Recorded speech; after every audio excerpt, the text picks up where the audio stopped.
बिस्मिल्लाहिर्रहमानिर्रहीम नाज़रीन अस्सलामु अलैकुम। I am Mushtaq Shamim and you are watching BBC Budgam broadcasting channel.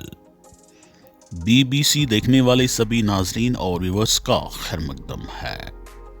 पेश खिदमत है हमारा सिलसिलावार सेगमेंट कॉपी एंड पेस्ट। आइए नाजरीन देखते हैं इस खूबसूरत और दिलचस्प सेगमेंट का ये ताज़ा शुमारा कॉपी एंड पेस्ट। नाजरीन मोहतरम, जैसा कि आपको मालूम ही होगा कि गुज़श्ता दिनों ऐवान पार्लियामान में वक्फ कानून बनाया गया। कानून हाजा के खिलाफ मुस्लिम समाज और दीन इस्लाम की बहुत सारी अंजुमनें सुप्रीम कोर्ट और हाई कोर्ट में चली गईं और वहाँ पे इस कानून के खिलाफ अपनी अपनी याचिकाएं दर्ज करवाएं।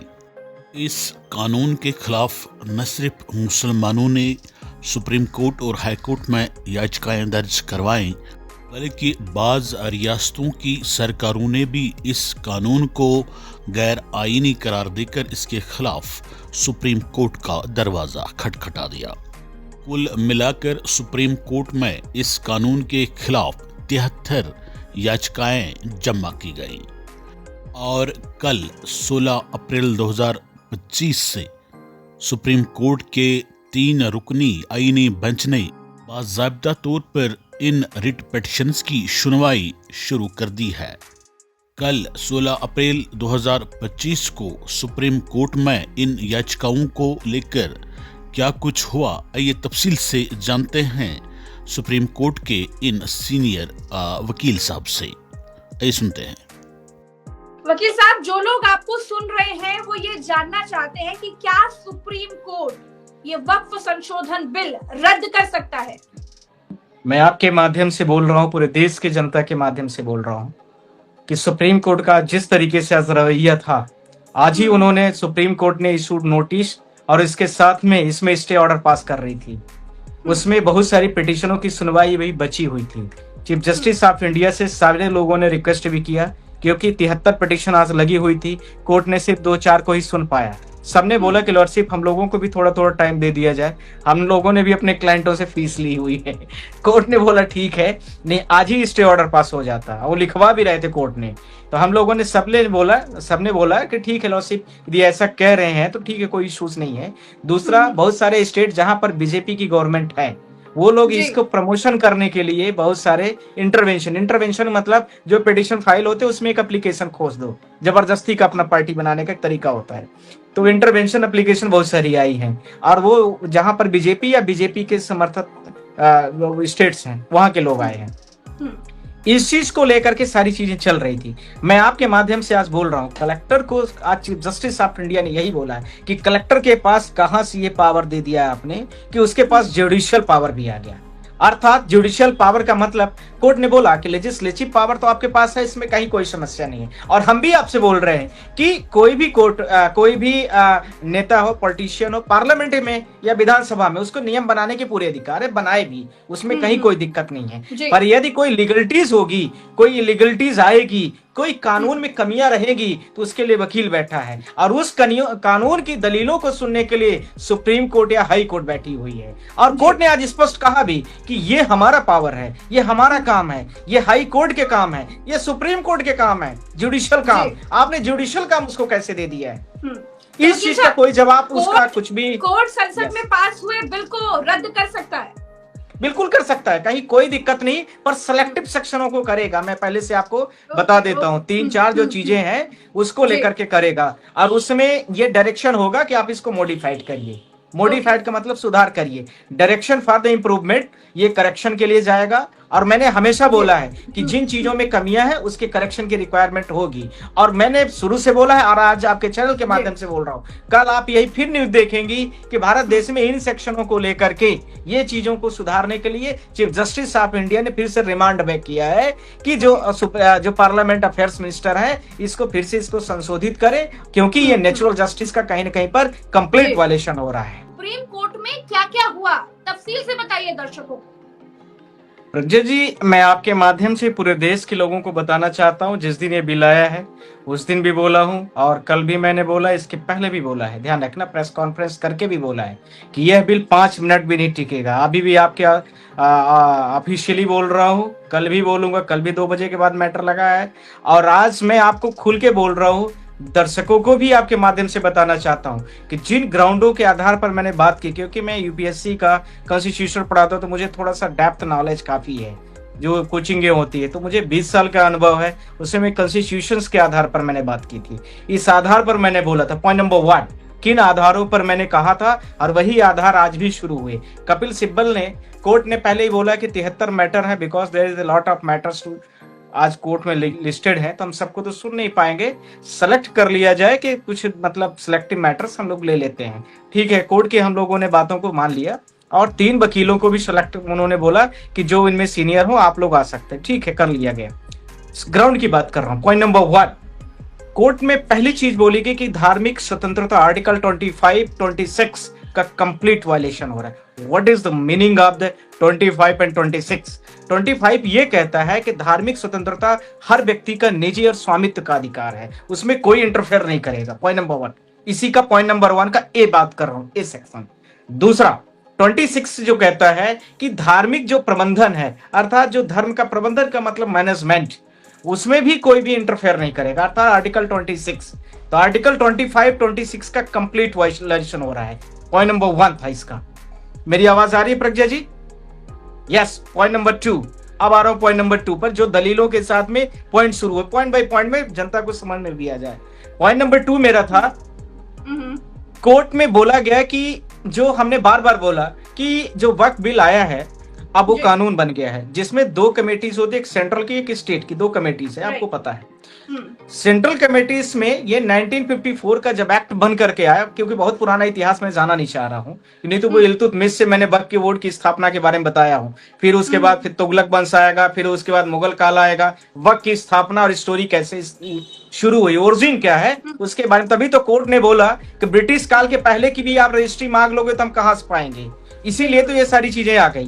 तो मैं पॉइंट नंबर 2 में जो बात करना चाह रहा हूं, ये माइनॉरिटीज है। माइनॉरिटीज का मतलब जिस रिलीजन्स को लेकर के है, अर्थात इस्लाम को लेकर के था, मुस्लिम कम्युनिटीज को लेकर के ये बनाया गया था बिल। तो आपने 22 जो पूरे उसमें मेंबर्स हैं, मनोनीत सदस्य हैं, उसमें आपने 10 पहले ही क्यों कर दिया? आप इसके बारे में पहले स्पष्ट कर दीजिए। इसको लेकर के जो हमारे सॉलिसिटर जनरल थे कुछ भी नहीं बोल पाए, और यहाँ तक कि अच्छा, कोई जवाब नहीं जी, मैं आपको रोक रही हूँ, आप अपने इन पॉइंट्स पर अड़े रहिएगा, याद रखिएगा अपने इन पॉइंट्स को। लेकिन मैं सबसे पहले ये भी जानना चाहती हूँ कि जब वक्फ संशोधन बिल पर आज सुप्रीम कोर्ट में बहस हुई, पूरे देश के लोगों की नजरें इसी पर थी कि आज माहौल कैसा होगा सुप्रीम कोर्ट में। आप तो वहां पर मौजूद थे, आप तो जज साहब के क्या हाव भाव थे, वकील साहब के क्या हाव भाव थे, सरकार के वकील साहब क्या दलीलें पेश कर रहे थे, वो माहौल क्या था, कैसा था जब इस पर बहस होना शुरू हुई? तो क्या कुछ चर्चाएं सबसे पहले निकली, उसको थोड़ा तफसील से बताइए नरेंद्र मिश्रा जी। प्रज्ञा जी, पहले हम ही लोगों को मौका दिया गया था, क्योंकि पिटिशनर साइड से हम लोग होते हैं, तो पहले हम ही लोगों की दलीलें, बहुत सारे पॉइंट है, मैं 5-7 पॉइंट में ही बात करूंगा, उसके बाद उन लोगों ने क्या जवाब दिया हम क्रमशः बात कर रहे हैं। आपके पक्ष से भी बात में, मतलब सरकार के पक्ष से भी आएगी। पॉइंट नंबर 2 जो था, तो कोर्ट ने बोला कि आप जब 22 सदस्य की कमेटी होती है, उस 22 सदस्य में आपने 10 मुस्लिम को क्यों किया, माइनर मुस्लिम को क्यों बना दिया? आपने 12 जो है नॉन मुस्लिम को रखा, फिर उसके बाद में सारे के सारे आपने जितने भी हैं वो मनोनीत क्यों कर रहे हो? इसके साथ में जो मैनेजमेंट का डायरेक्टर होगा, यानी 22 सदस्यीय टीम का, उसको भी आपने मनोनीत किया, वो नॉन मुस्लिम होगा। इसका भी इनके पास कोई समाधान नहीं था। ये इसका पॉइंट सिमिलरली इन्होंने स्टेट लेवल में भी किया है, यानी ये पॉइंट नंबर 2 था इसका। पॉइंट नंबर 3, कोर्ट ने बोला कि सेक्शन 3C जो है, सेक्शन 3C के बारे में आपको कंफर्म तरीके से बताना पड़ेगा। सारी चीजें उन्होंने बड़ी व्यापक लेवल से बताई है, और सेक्शन 3C में एक जगह पर इन्होंने लिख दिया कि जितनी भी चीजें हैं सारी की सारी मुस्लिम कम्युनिटीज को, मतलब उसमें लिख दिया गया कि प्रैक्टिस के वॉइस में जाएंगी। तो उसमें इसको कोर्ट पकड़ के, मतलब पूरा आपने पूरी महिमा मंडल बनाई और एक शब्द आपने बना दिया कि इस लाइन के आधार पर ये पूरा का पूरा जो बिल होगा अकॉर्डिंगली टू द लॉ हो जाएगा। सारा इस्लाम जो मुस्लिम कस्टम की प्रैक्टिस है वो कहीं ना कहीं प्रभावित हो जाएगी। कोर्ट ने इसको लेकर के पकड़ के बैठ गए, जस्टिस सुंदरेश ने बोला इसको आपको जरूर बताना पड़ेगा, इसी पॉइंटों के दलीलों के आधार पर। पॉइंट नंबर जो 4 था, कोर्ट ने बोला कि बहुत सारे मैटर हाई कोर्ट के भी हो सकते हैं, सुप्रीम कोर्ट के भी हो सकते हैं। तो हाई कोर्ट में तो बहुत सारे मैटर थे नहीं, मैक्सिमम मैटर सुप्रीम कोर्ट में ही लगाए गए थे, क्योंकि सामान्यतः हाई कोर्ट से ज्यादा रिलीफ मिल नहीं। क्योंकि मैं अभी अयोध्या का मैटर लड़ रहा हूं तो मैं देख रहा हूं कि बहुत सारा वहां 17,000 पिटिशनर यहाँ सुप्रीम कोर्ट आए हैं, जो वहां पर लैंड एक्विजिशन हुआ, आप तो कवरेज ही की है। तो ये सारा इश्यूज था, ये पॉइंट नंबर इसका नेक्स्ट था। तो कोर्ट ने बोला ठीक है हम सुप्रीम कोर्ट में सुन लेते, इसके लिए राजी भी हो गई, इसमें कहीं कोई दिक्कत नहीं आई। नेक्स्ट आया, इसके साथ में आपको यह भी बोलना, हम लोगों ने दलील रखी कि जो भारत देश के बहुत सारे मस्जिद हैं, बहुत सारे गुरुद्वारे हैं, सॉरी, और इसके साथ में गुरुद्वारा मैंने गलत बोला, मॉस्क्यू है, और इसके साथ में और बहुत सारी जो मजार वगैरह हैं, वहां पर करेक्ट, वहां पर काफी बड़े लेवल पर वो वक्फ बोर्ड की जमीनें हैं, तो वो उस पे खतरा मंडरा रहा है। कोर्ट ने बोला इस पे कोई कुछ नहीं करेगा, इस चीज को ध्यान रखना है, क्योंकि चाहे जामा मस्जिद हो, चाहे कोई इमाम, कोई भी मस्जिद हो, चाहे यहाँ पर निजामुद्दीन औलिया की दरगाह हो, क्योंकि ये तो सूफी संतों का बहुत पुराना है, ये सारी जो बड़े बड़े, मैं थोड़ा डिस्क्राइब कर दिया हूँ, निचले लेवल तक भी होंगी, तो इनको कोई भी इंटरप्ट नहीं करेगा, ये भी है। क्योंकि ये सारे पर भी कहीं ना कहीं, आप तो उत्तर प्रदेश से बिलोंग करते हैं, तो यहाँ तो बहुत ज्यादा तरीके से आप देख ही रहे हैं व्यवस्था कैसे फैल रही है। इसके साथ में कोर्ट ने और नेक्स्ट पॉइंट पर यह बोला कि जो ट्रिब्यूनल कोर्टें हैं, इसको अपील कहां पर की जाती है, तो कलेक्टर के पास पूरा पावर दिया गया था कि कलेक्टर के पास राइट है कि वो जमीन पर, वो जमीन का पूरा मालिकाना हक रखेगा। कलेक्टर रेवेन्यू ऑफिसर होता है, ब्रिटिश गवर्नमेंट ने लाया था, जिसका मतलब होता है कलेक्शन ऑफिसर कब से वो कलेक्टर बना था। ठीक है, वो बात मैंने मान लिया, वो बात ठीक है, पर कलेक्टर जब एडमिनिस्ट्रेशन जिसकी सेम सरकार है, आप उत्तर प्रदेश में रहती हैं, आप बताइए जरा कि कलेक्टर से कोई काम सरकार के खिलाफ में करवा के मुझे बता दीजिए आप। बिल्कुल, आपकी सरकार, पूरी जनता की बात है, आपके अधिकारी, तब तो आपकी चलेगी, सब आपको चलेगा, तो आपकी जांच फिर कहां से फेर हो पाएगी। तो जाहिर सी बात है कि कलेक्टर तो आपके कहने पर ही काम करेगा। दूसरी, मैंने मान लिया कि नहीं भी किया, आपने नहीं कुछ किया तो भी कलेक्टर गलत करता, तो आपने देखा होगा हाई कोर्ट की बहुत सारी लाइव स्ट्रीम वगैरह चलती है, कितनी डांट पड़ती है कलेक्टरों को, पेनाल्टी भी लगा। मेरे मध्य प्रदेश रीवा के कलेक्टर को बहुत लंबा अभी पेनाल्टी पड़ी है। तो बहुत सारी चीजें होती हैं, इस पॉइंट पर भी इनके पास कोई जवाब नहीं था। लास्ट ग्राउंड की मैं बात कर रहा हूं, उसके बाद मैं उनके पक्ष की भी बात करूंगा। लास्ट में कोर्ट ने बोला कि ये आप जो 2-3 जो आपने जेपीसी वगैरह की कमेटी बनाई थी, और इन्होंने बोला जेपीसी में आपने बहुत सारी चीजों को लिया भी था, तो उसमें जेपीसी में इन्होंने बोला कई हजारों वो आई, वो सब कुछ है, पर उसमें भी कोर्ट ने इन सारी दलीलों को इनके खत्म कर दिया। लास्ट पॉइंट था कि इस्लाम की प्रैक्टिस पर सवाल आया। मुस्लिम की जो प्रैक्टिस होगी वो 5 ईयर मतलब मिनिमम होना चाहिए। हम लोगों की दलील थी कि 5 साल का जो प्रैक्टिस करेगा मुस्लिम, उसके क्या बड़े बड़ी दाढ़ी होनी चाहिए कि बड़े बड़े बाल होना चाहिए, कि उसके साथ में ये मैं छोड़ भी दूं, चलिए मैंने मान लिया, तो फिर वो क्या 5 बार का नमाज अदा करता है कि जुम्मे की नमाज में जाता है कि नहीं जाता है, ये कौन डिसाइड करेगा। तो ये आर्टिकल 26 का 25 का कंप्लीट वायलेशन यहाँ पर हुआ है।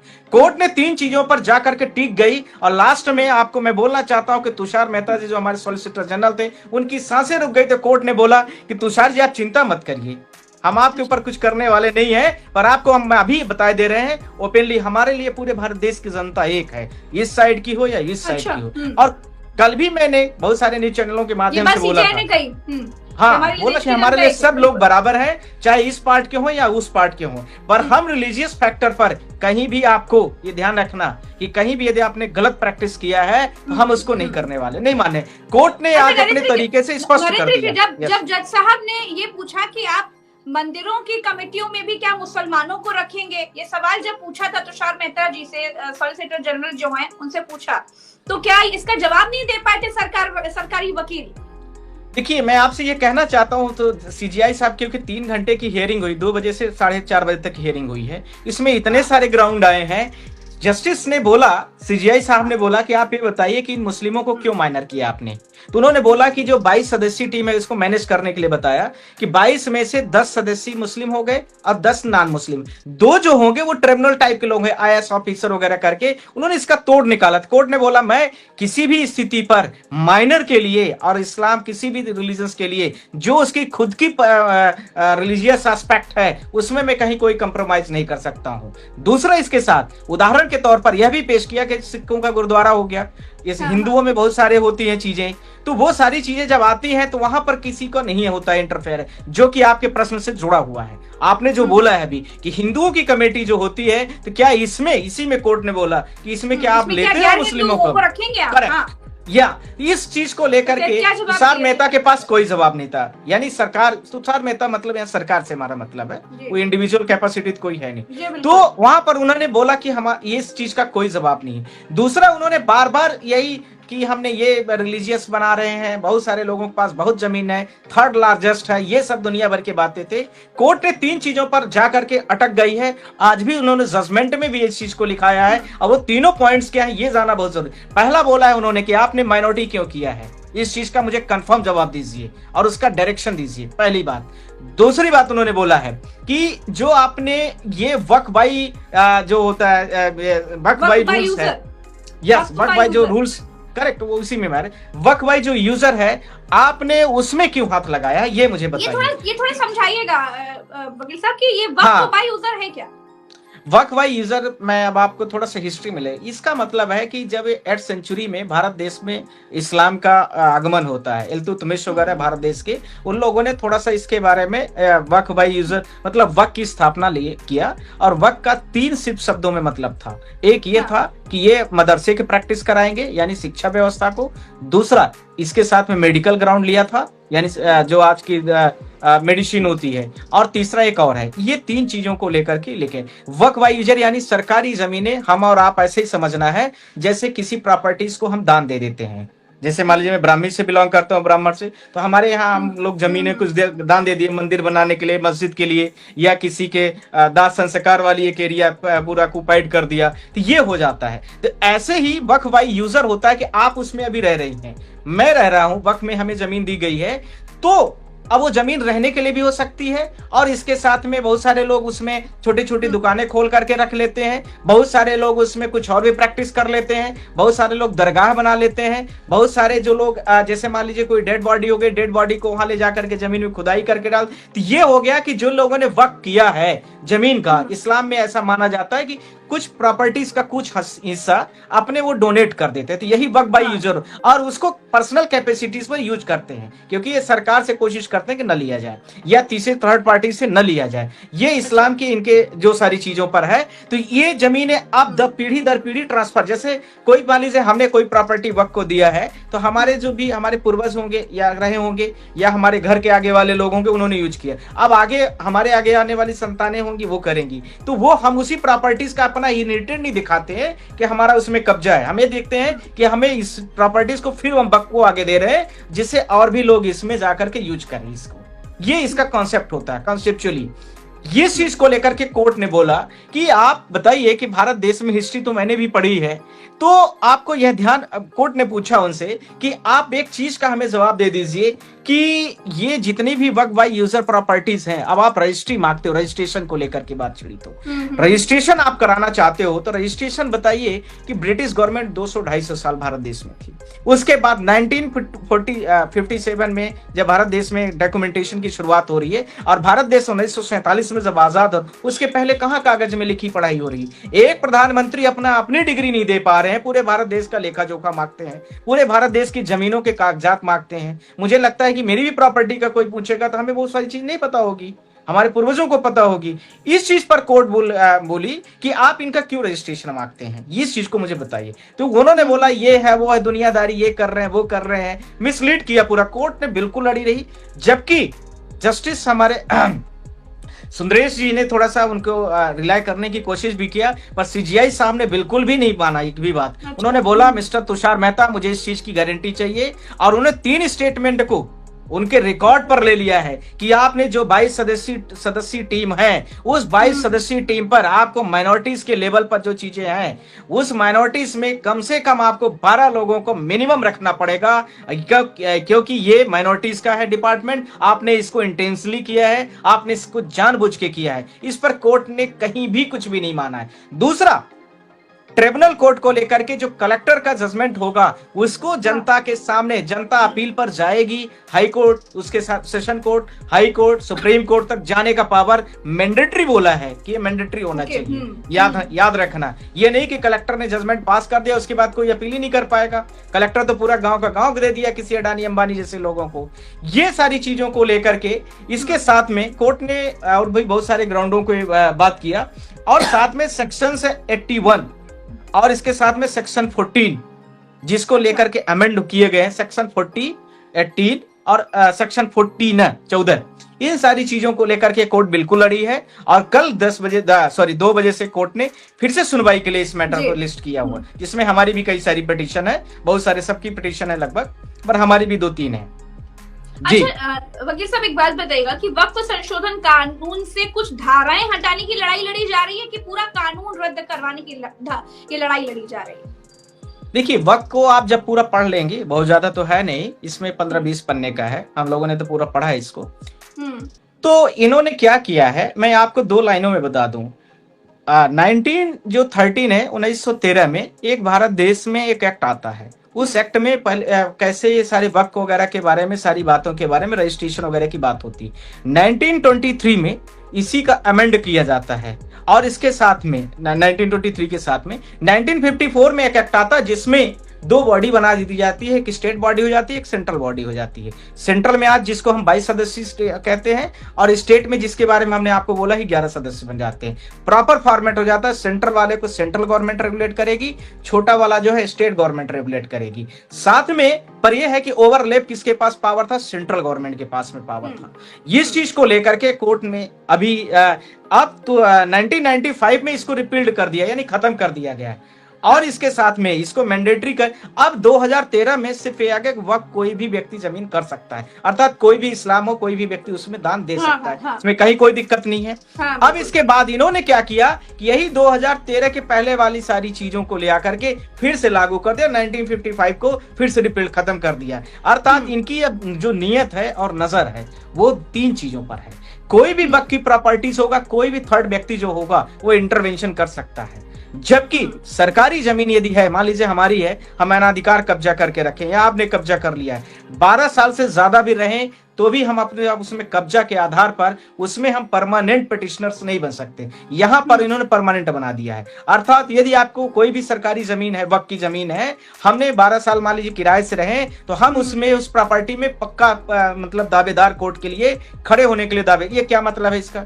दूसरा सबसे मतलब जो घटिया टाइप का मैं कह सकता हूं, मेरे पास शब्द है जो, उसमें इन्होंने क्या किया कि 12 साल तक यदि सरकारी वक्त की जमीन सरकारी होती है, आप ऐसा समझना, सरकार की है, कोई भी उसकी देखरेख करने वाला उस टाइप से होता नहीं है, तो इन्होंने क्या किया कि सरकारी जमीन जो होगी 12 साल से ज्यादा यदि कोई भी व्यक्ति नहीं देखरेख कर रहा है, तो वो भी सरकार या संबंधित व्यक्ति कोई एप्लीकेशन थर्ड पार्टी होकर के फाइल कर देता है, तो उसकी वक्त नहीं की जाएगी। चलिए, बहुत बहुत शुक्रिया वकील साहब, आपने समय दिया। दर्शकों का भी बहुत बहुत आभार। हम फिर आपसे इस पर चर्चा जरूर करेंगे। अभी के लिए इतना ही। चैनल को सब्सक्राइब जरूर कीजिएगा। और वक्फ संशोधन बिल पर जो चर्चा, जो बहस आज सुप्रीम कोर्ट में हुई, वो उसमें कोर्ट रूम के अंदर क्या कुछ हुआ, क्या हाव भाव रहा सीजेआई साहब का, उन सब पर चर्चा कर रहे थे। हम फिर मिलेंगे आपसे। नमस्कार।